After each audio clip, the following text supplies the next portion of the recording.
వెంట పెట్టుకొని ఎత్తైన ఒక కొండ మీదకి ఏకాంతముగా పోయి, మరి యేసుప్రభు వారు ఎత్తైన కొండ మీదకి వారిని శిష్యులను తీసుకొని పెండుతుందని వారి ఎదుట రూపాంతరము పొందాను. హల్లెలూయా.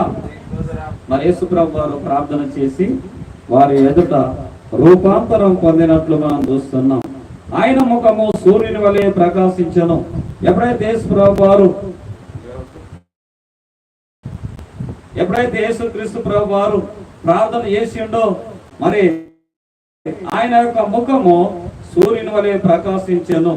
ఆయన వస్త్రములు వెలుగు వలె తెల్లని వాయును.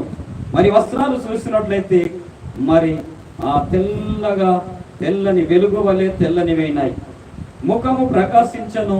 ఏలియాను వారికి కనబడి ఆయనతో మాట్లాడుచుండేది.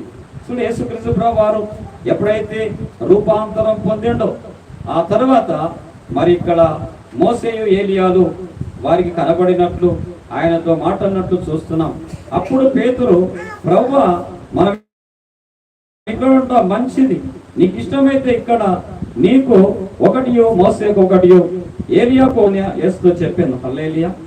ఇక్కడ పేతురును చూసినట్లయితే ఏమంటుండంటే, ఆ విధానం చూసినాక మరి యేసయ్య మీరు ఒప్పుకున్నట్లయితే నీకొక పర్ణశాల అని అంటున్నాడు. పర్ణశాల కట్టుతానని మరి యేసు ప్రభుకు చెబుతున్నట్లు అడుగుతున్నాడు. నీకు ఇష్టమైతే ఇక్కడ నీకు ఒకటియో మోసేకు ఒకటియో ఏలియాకు ఒకటియో 3 పర్ణశాలలు కట్టుదనని యేసు చెప్పాను. ఇక్కడ మరి యేసు ప్రభుకు మరి అవసరం లేని మాటలు మరి ఇక్కడ మరి శిష్యుడు మాట్లాడుతున్నట్టు మనం చూస్తున్నాం. హల్లెలూయా. అతడు ఇంకను మాట్లాడుచుండగా ఇదిగో ప్రకాశమానమైన యొక్క మేఘము వారిని కమ్ముకొనెను. ఇదిగో ఈయన నా ప్రియ కుమారుడు, ఈయనందు నేను ఆనందించున్నానే, ఈయన మాట వినుడని ఒక శబ్దము మేఘములో పుట్టెను. హల్లెలూయా. మేఘములో ఒక మాట శబ్దం పుట్టింది. ఏమంటే, ఇదిగో ఈయన నా ప్రియ కుమారుడు, ఈయనందు నేను ఆనందించున్నాను, ఈయన మాట వినుండని. ఈ మాట విని బోధపడి మిక్కిలి భయపడగా యేసు వారి యొద్దకు వచ్చి వారిని ముట్టి భయపడకూడని చెప్పాను. వారు కన్నెత్తి చూడగా యేసు తప్ప మరెవరునో వారికి కనబడలేదు. హల్లెలూయా. ఇక్కడ ఎప్పుడైతే మేఘం నుంచి మాట వచ్చిందో, ఎప్పుడైతే మాట పుట్టిందో, ఎప్పుడైతే శిష్యులు విన్నారో వీరు బోల్రపడి మిక్కిలి భయపడగా యేసు వారి యొద్దకు వచ్చి వారిని ముట్టి మరి వారిని భయపడకూడని చెప్పుతున్నాడు. హల్లెలూయా. వారు కళ్ళెత్తి చూడగా యేసు తప్ప మరి ఎవరునో కనబడకపోయిరి. ఇక్కడ విషయం ఏంటంటే, యేసు ప్రభు ప్రార్థన చేస్తున్నప్పుడు మరి ప్రవక్తలు మాట్లాడినరు, పైనుంచి దేవుడు మాట్లాడినట్టు మనం చూస్తూ ఉంటున్నాము.